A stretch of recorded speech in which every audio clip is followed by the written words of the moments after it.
Hey guys, it's Tara, Monster High Love Me, and I said in my last video that I may do an operetta video, and well, here I am. I am here. So we finally got photos of the new Monster High collector operetta doll. She is named Outta Fright. It's an interesting name. The designer of this doll is Miss Rebecca Shipman. We all know her. We all love her. She's been working with Monster High since 2010, I believe, so from the very beginning. This is her sketch of the operetta doll, so it looks like she's been working on this since 2022. And we will be talking more about this sketch later. And this doll is going to be for fan club members only, so you cannot buy it without it. It's going to be on Mattel Creations. It's not going to be on Amazon unless it's like some reseller.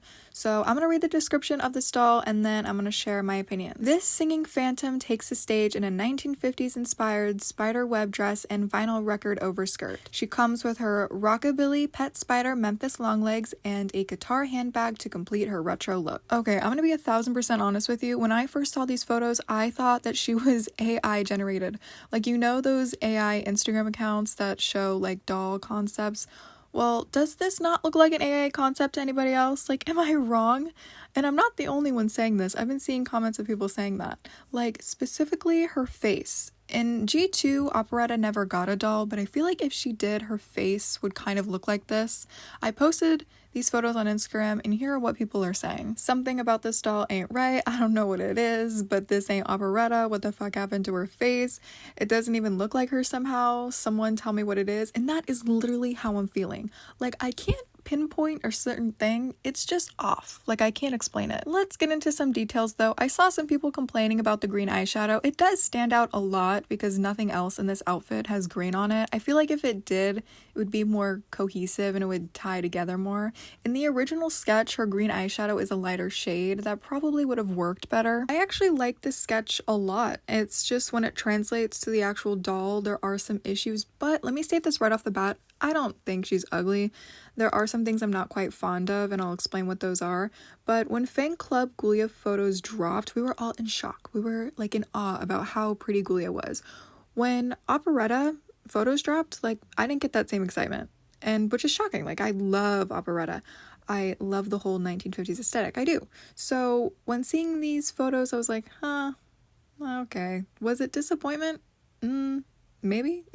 Last time with Lenore, I felt a little more of something just because she was like a new character and it was all brand new, but with this I was like, okay, here's Operetta. Let me walk through some key points of this doll. The box is okay. It's simple. It's not always a bad thing. I mean, this does retail for $50, so it's not like we were expecting this 𝘾𝙖𝙗𝙗𝙗 coffin display case, so it's fine. It's the same kind of box that Fan Club 𝙬𝙗𝙗𝙗 came in. There's records, dice, music notes, and in the back there's a description. I'll just read the beginning.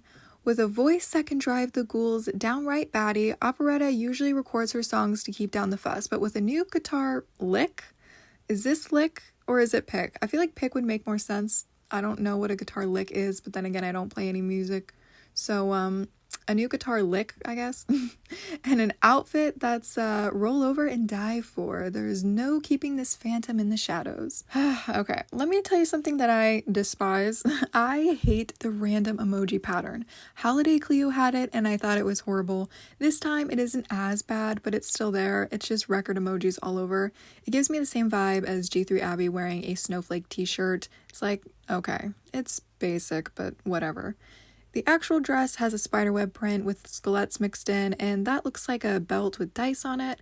I think it would have looked better to make the base of the dress black instead of white and do red spider webs all over, and we got rid of that record emoji skirt tail. The description does say that it is removable, so that is good. I do like when Monster High gives us that option. She has no typical necklace, it's just a tied piece of, I'm guessing, lace around her neck, and her signature black and red swirls and music notes going up her arm. The shoes, I think, are great. I mean, I always do. Monster High does the absolute best in the shoe department. They hardly ever miss, so I think the music note being the heel is cool. Very on brand for Operetta. Let's talk about the hair. I actually really like long hair on dolls. However, I don't think every character needs it. Like, I think Operetta looks a lot better with short hair with those defined curls.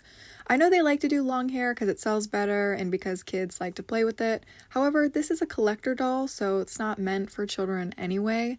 This just kind of looks flat. It could still work with being long, but I think it just needs to be styled. Again, this is how it looks in the sketch. I think it looks better than what we're actually getting. Of course, it's going to look different and it's not going to look the same, but you know, factories will change a bit. And then she just has this spider on her head, which I don't know, I'm kind of indifferent to. I don't hate it, but I don't love it either.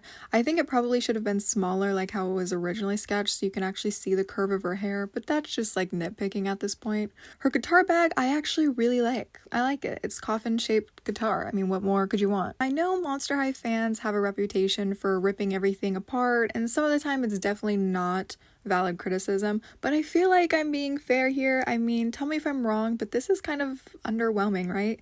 Like, again, I don't think she's ugly, but when you factor in the $50 price point and that she's a premium collector doll, not playline, we do have to have different standards here. Like, if this was $25, I'd feel a whole lot different. I'd love to hear your comments down below on what you think, if you agree or disagree with me.